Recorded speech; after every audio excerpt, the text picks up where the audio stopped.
Bonjour à tous, très heureuse de vous retrouver pour un nouveau JT sur 8 Mont Blanc. Nous sommes le vendredi 7 juin 2019. On commence bien évidemment par les titres. Arve Pur est un trophée qui récompense les entreprises dans leur démarche de préservation de la qualité de l'environnement. Dans la vallée de l'Arve, 200 ont ainsi été récompensés pour leur action dans la préservation de la qualité de l'eau. Et puis un portrait pour clore ce journal, celui d'une athlète d'haltérophilie. Elle s'appelle Zéline Picot, elle a 16 ans et elle est championne de soulevé de poids. Un sport qui demande beaucoup de rigueur mais qui n'empêche pas cette jeune Savoyarde d'exceller dans sa discipline. La presqu'île d'Albigny ne verra pas émerger un centre des congrès.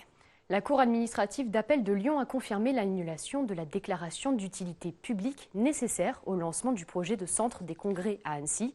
L'instance confirme ainsi le jugement du tribunal de Grenoble et met fin à 9 ans de bras de fer entre ses partisans et ses opposants. Les élus du Grand Annecy, favorables au projet, ont toujours la possibilité de se pourvoir en cassation devant le Conseil d'État. Des trophées pour la préservation de l'environnement. L'Agence de l'eau et le syndicat mixte d'aménagement de l'Arve et ses affluents remettaient ce jeudi des trophées à des professionnels de l'industrie dans la vallée de l'Arve. Une remise de prix qui s'inscrit dans le cadre d'Arve Pur, un programme d'aide financière pour les entreprises qui s'engagent pour la protection de l'environnement et de l'eau. 200 au total ont été récompensés. Reportage de Camille Rivollet. Les trophées sont là, prêts à être remis aux nombreux industriels de la vallée de l'Arve qui ont participé à l'opération Arve Pur 2018, un dispositif de protection de l'environnement. Ce principe qui consiste à être soutenu par l'Agence de l'eau à travers des subventions portées par le SM3A, lorsqu'on fait un investissement dans son process industriel ou professionnel qui permet d'améliorer la qualité de l'eau rejetée à la nature et à l'environnement. 200 entreprises ont profité de ces aides. Parmi elles, Palombo Industrie a réalisé de nombreux aménagements. L'agence de l'eau l'a aidé à hauteur de 30%. L'environnement, c'est une priorité pour son directeur. Moi, je suis de la vallée, je suis né ici, donc la protection de l'environnement, ça me touche au quotidien. Pour nos salariés aussi, puisque maintenant qu'on est dans une dynamique positive, eh bien, eux aussi s'impliquent et ils auraient beaucoup de mal, je pense, à faire marche arrière. Et puis aussi pour nos clients étrangers, nous travaillons beaucoup à l'export et la vision de nos clients étrangers lorsqu'ils viennent de notre entreprise se bonifie lorsqu'on a ce type d'action en place. Arve Pur, porté par l'Agence de l'eau et le SM3A, n'est pas récent. Le premier dispositif date de 2007. Au total, 712 entreprises accompagnées ont engendré 31 millions d'euros de travaux, avec une aide de 18,3 millions apportée par l'Agence de l'eau. C'est très positif et très perceptible. On n'a quasiment plus de rejets métalliques. Donc par les différents métaux lourds, etc., dans l'Arve maintenant. Donc on a réduit par plus de 90%, abattu par plus de 90% les rejets de métaux dans l'Arve. Donc cette source de pollution qui était une grosse source de pollution industrielle de l'Arve a été supprimée, quasiment. Donc c'est vraiment extrêmement prometteur. En plus de la remise des trophées, l'Agence de l'eau a annoncé un nouveau programme Arve Pur 2022 avec 7 millions d'euros supplémentaires sur 3 ans et un élargissement du périmètre d'intervention.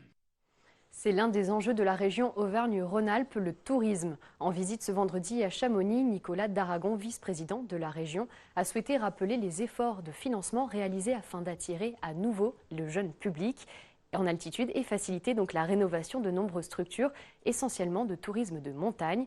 Reportage d'Emmanuel Jaude. Deuxième région touristique de France, Auvergne-Rhône-Alpes centralise de nombreux enjeux et problématiques. Au centre de ces questionnements, les zones d'altitude et les hébergements qui y sont liés. Un point sur lequel la région souhaite, depuis quelques années déjà, aider les structures à se moderniser pour accueillir davantage de pratiquants et en tout premier lieu, le jeune public. On vise toutes les clientèles, mais quand on va en montagne, on vise particulièrement la clientèle jeune, tout simplement parce qu'on sait qu'il y a de moins en moins de pratiquants de sport d'hiver. On n'est plus à l'époque des années 80 où tout le monde allait au ski, où tout le monde se disait bah tiens, l'hiver c'est la montagne. Donc on veut redonner goût à la montagne aux plus jeunes. Donc il faut réinvestir dans nos centres de vacances qui accueillent des classes de découverte, qui accueillent des classes de neige. Donc on accompagne la rénovation, on accompagne aussi d'ailleurs la pratique elle-même, parce que quand une classe de neige vient, le poste de dépense le plus important, c'est le transport. Et donc à partir de septembre, on aidera à financer le transport en bus pour que les gens de la région viennent à la montagne pratiquer le ski. Hébergement collectif, refuge ou encore hôtellerie, au total ce ne sont pas moins de 385 projets qui sont soutenus par la région pour un budget de 26,3 millions d'euros. Également au centre des discussions, la rénovation des refuges de montagne qui doivent aujourd'hui passer un cap, tant sur leur pérennité que sur la qualité d'hébergement. Le budget qui est nécessaire, en gros, nous sur 10 ans sur Auvergne-Rhône-Alpes, c'est à peu près 25 millions d'euros que l'on veut investir, puisqu'il y a à peu près 13 bâtiments qui sont concernés, donc en moyenne c'est de 1 million à 3 millions par bâtiment en fonction de sa taille et de son altitude. Donc nous sur ces 25 millions d'euros, on espère avoir au moins 50-60% de subventions, et donc sur ces 60% de subventions, on peut avoir des schémas avec 20% région, 20% département, 20% Comcom. Des partenariats qui vont notamment permettre la restructuration du refuge du Couvercle et du refuge du Gras-Musset et qui devraient assurer un accueil de qualité pour les alpinistes au cours des 50 prochaines années. Tourisme toujours avec un nouvel hôtel 5 étoiles sur les rives du lac d'Annecy. Le Black Bass ouvrira ses portes lundi à Sevrier, propriété du groupe Lavorel. Il vise une clientèle haut de gamme et son restaurant a vocation à devenir un lieu branché pour les Annéciens. Inès Guillemot a assisté aux derniers préparatifs avant l'ouverture. On regarde. Les ouvriers achèvent les installations, plantent les derniers arbres. Tous les corps de métier s'activent pour terminer à temps. Il ne reste plus que quelques jours pour donner la touche finale à l'établissement. C'est assez intense. Un mois de plus, ça n'aurait pas été de refus. Une trentaine d'entreprises ont participé à ce chantier d'envergure. Des travaux débutés au mois de décembre après le rachat de l'auberge de l'Étraz par le groupe Lavorel, dans l'idée d'en faire un lieu nouveau. On n'a pas voulu garder justement ce côté auberge. C'est pour ça qu'on a changé aussi les garde-corps. On est passé sur des garde-corps vitrés. On a repeint la façade dans une couleur un petit peu plus claire pour justement égayer un peu tout ça et que ça fasse moins massif, moins auberge. Parce que c'est vraiment plus une auberge, c'est vraiment un hôtel concept qui est le Black Bass. L'univers, la décoration, rien n'a été laissé au hasard pour répondre aux attentes du groupe Lavorel. J'ai voulu un établissement, pas l'hôtel standard traditionnel, où une restauration soit de qualité. Donc on a une très très bonne équipe en cuisine qui vient de Chabichou, à Courchevel. Ça ne va pas être un restaurant gastronomique, c'est un restaurant où on mange bien.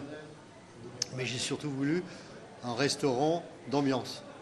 C'est-à-dire qu'il y aura certains soirs, tout au long de l'année, un DJ, de l'ambiance pour animer le bar et le restaurant.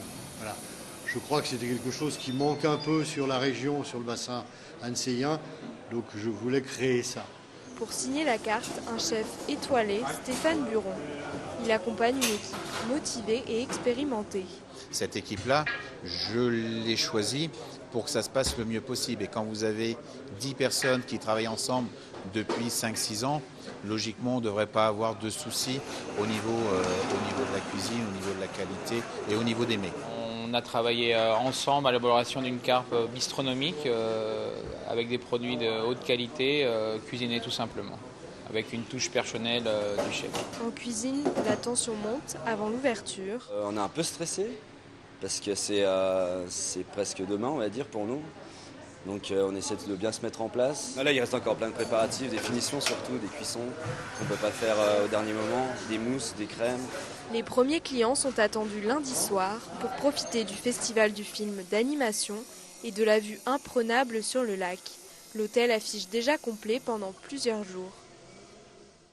Vitesse, force et souplesse, ce sont les qualités requises pour l'haltérophilie. Ce sport a vu le jour en France à la fin du 19e siècle. Aujourd'hui, la Fédération française d'haltérophilie musculation compte plus de 30 000 licenciés. Parmi les adhérents, 10 000 femmes. Nous avons rencontré l'une d'elles, Zéline Picot, âgée de seulement 16 ans. Elle est déjà promue à un grand avenir d'haltérophile. Reportage tout en muscles d'Axel Boucher. C'est un monde de force et d'explosivité. L'haltérophilie est le sport où excelle Zéline Picot. À 16 ans, elle est 4 fois championne de France dans la catégorie des moins de 64 kg. 3 fois par semaine, Zéline s'entraîne et soulève les poids dans son club à Saint-Baldoff. Plus qu'un club, un échappatoire. On arrive à l'entraînement, on met tous les problèmes de côté, même si voilà, on est jeune, on n'a pas non plus beaucoup de problèmes. Par exemple, le lycée, des fois c'est un peu compliqué. On arrive à l'entraînement, on sait qu'on laisse tout dehors et à la salle, ça fait vraiment un trou dans la journée où vraiment on se pose, on pense à notre sport, à ce qu'on aime faire. Des dorsaux et des cuisses athlétiquement gracieuses lui permettent d'aligner des squats avec une barre de 90 kg, son record. Des records, elle en détient 78 en France, notamment grâce à un coach scrupuleux. Je corrige surtout sa technique. À chaque entraînement, on essaye que ça soit toujours les mêmes gestes, tout le temps. On essaie de chercher au maximum la perfection. L'ambition, elle vient avec les résultats. Hein. Donc là, elle se rend bien compte qu'elle a la possibilité d'aller plus haut. Aller plus haut, tout en gardant les pieds sur terre, ou parfois la tête à l'envers. Cet exercice lui permet de décontracter tous les muscles après une séance bien chargée. Pour finir, session étirement avec sa sœur Ziane. Elles ont toutes les deux commencé l'haltérophilie il y a 6 ans, car le club ne se situe qu'à une centaine de mètres de leur maison. Dans un univers connu pour ses muscles, la discipline soulève beaucoup de clichés. Des stéréotypes insensés pour leur maman, une mère qui ne veut que l'épanouissement de ses enfants. On n'avait pas d'a priori sur ce sport-là parce qu'on ne le connaissait pas. Il y a des gens qui sont musclés, c'est certain, mais comme tout sportif, hein, un danseur est musclé, une danseuse est musclée, donc non, ça ne nous a pas fait peur. Ça. On est content pour elle qu'elle prenne plaisir et qu'elle réussisse à mener à bien tout ça, quoi. Pour être au top, Zéline doit surveiller son alimentation, un top niveau qu'elle est déjà promue à atteindre.